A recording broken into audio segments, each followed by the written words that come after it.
Those tiny holes in crackers are not decorative. Without them, many crackers would puff, blister, crack unevenly, and bake into the wrong texture. What looks like a harmless design detail is actually a control system, and the obvious fix, just make the dough better, creates a different problem.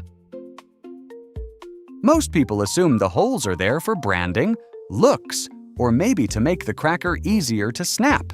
That is the myth. The real job of those holes is to manage what happens when water inside the dough turns to steam in the oven. If that pressure has nowhere to go, the surface lifts, air pockets form, and the cracker stops baking flat and evenly. Here is the mechanism. Cracker dough goes into a hot oven with moisture trapped inside it. As heat rises, that moisture tries to escape as steam. If the surface stays sealed, the steam pushes upward, creating bubbles and blisters. So, manufacturers pierce the dough before baking. That step is called docking. Those tiny holes give steam-controlled exit points, which keeps the sheet flatter, the surface more even, and the final bite crisp instead of patchy and swollen. But here is the trade-off. If you do not dock enough, the cracker can balloon in random spots and bake unevenly.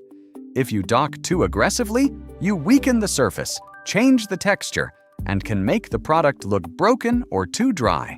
So the goal is not more holes. The goal is the right number, depth, and spacing of holes for that exact dough, thickness, and bake profile. That is why the pattern usually looks repetitive and intentional, because it is. You might think the better solution would be to change the recipe so the cracker does not need holes at all. But crackers are supposed to be thin, dry, crisp, and stable on the shelf. That means manufacturers are balancing moisture, structure, browning, and breakability all at once. Remove the venting step, and you force the dough and oven to solve everything alone. That usually means giving something else up: texture, consistency, appearance, or production reliability. The holes are not a shortcut. They are part of the engineering. This is also why the holes are so standardized. In baking, docking is not some quirky visual tradition.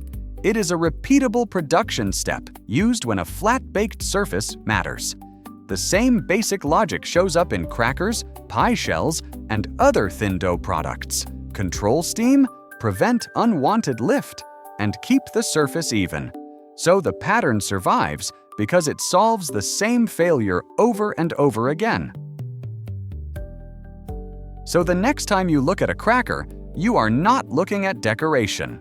You are looking at tiny escape routes that stop the whole product from puffing the wrong way. Those holes exist because a flat, crisp cracker is actually a controlled failure prevention system disguised as a snack. If you want more small things with big reasons, subscribe.